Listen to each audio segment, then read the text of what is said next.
Have you ever stopped to think about just how much of your actual self, your real identity, exists entirely as data? Welcome to our explainer. Today, we're diving into a massive global psychological shift. We're going to look at how our digital avatars and the invisible algorithms pulling the strings are literally rewiring human identity, behavior, and even our shared sense of reality. Let's get right into it.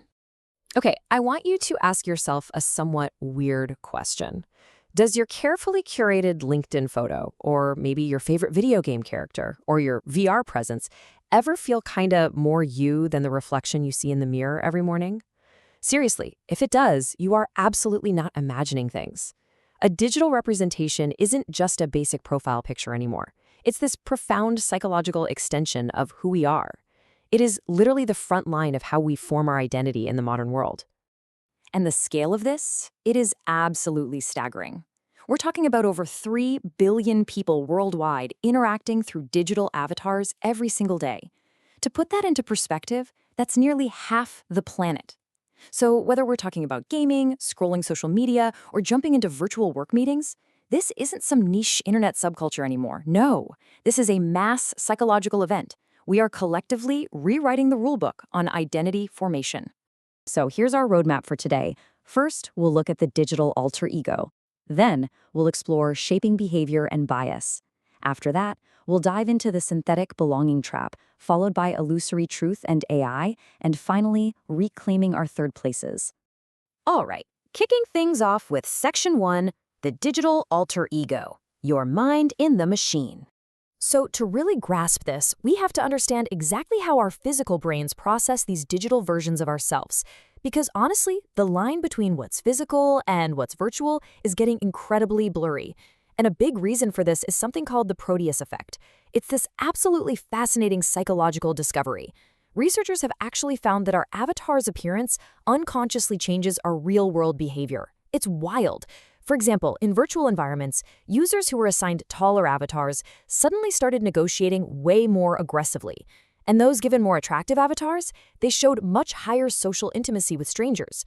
So you aren't just wearing a digital mask, that mask is actively feeding instructions straight to your brain on how to behave and literally who to be.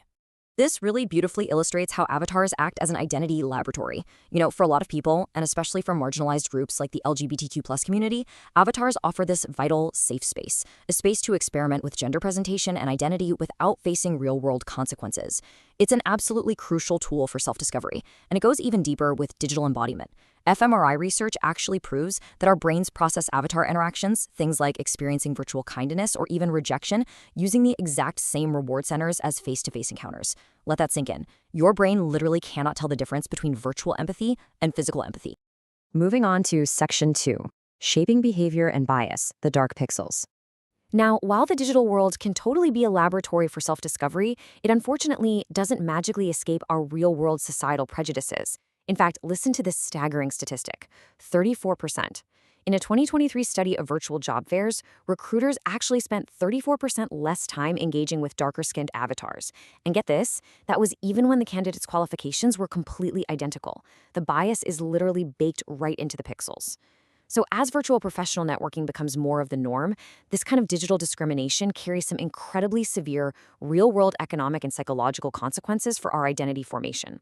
And beyond just bias, we're also running into the commodification of identity itself. Think of it like an identity paywall. When the platforms we hang out on start charging us real money to customize our avatars with diverse skin tones or natural hairstyles or specific body types, authentic self-expression basically becomes a product. It's a commodity.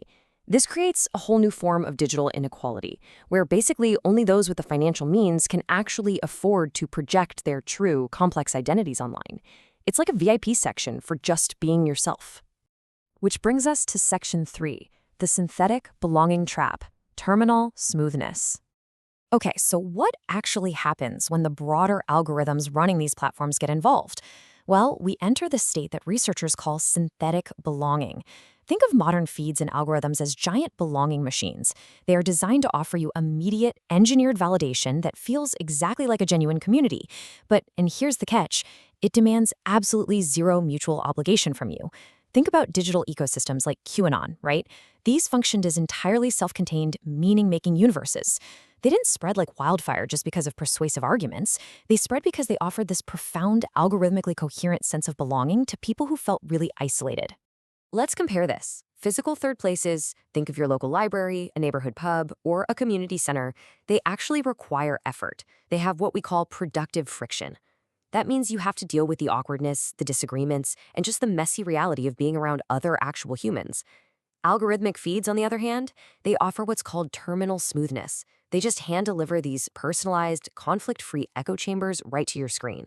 And this frictionless comfort, it leads to the state researchers call metabolic atrophy.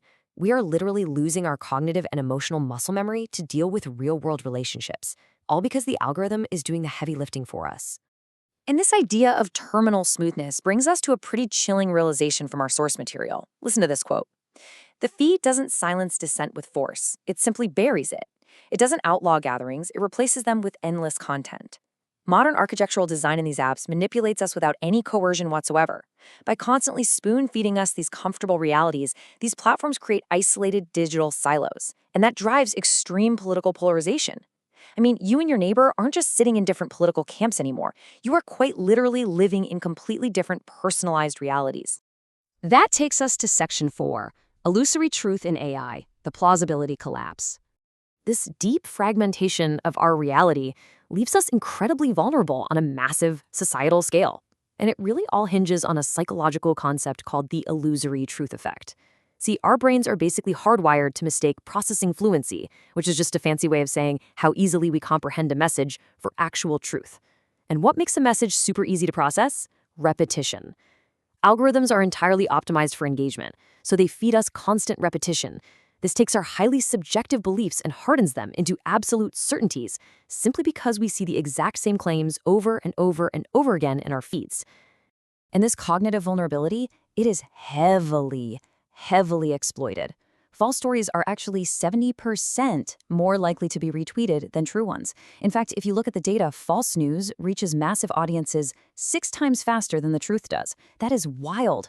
When you combine our brain's natural susceptibility to the illusory truth effect with algorithms literally designed to push outrage and engagement, misinformation absolutely thrives. Now, throw generative AI into this already chaotic mix. We are rapidly moving away from mass messaging and straight into hyper-personalized, many-to-one manipulation. AI can generate micro-propaganda that is specifically tailored to your personal emotional vulnerabilities. It can even create what's known as fake publics.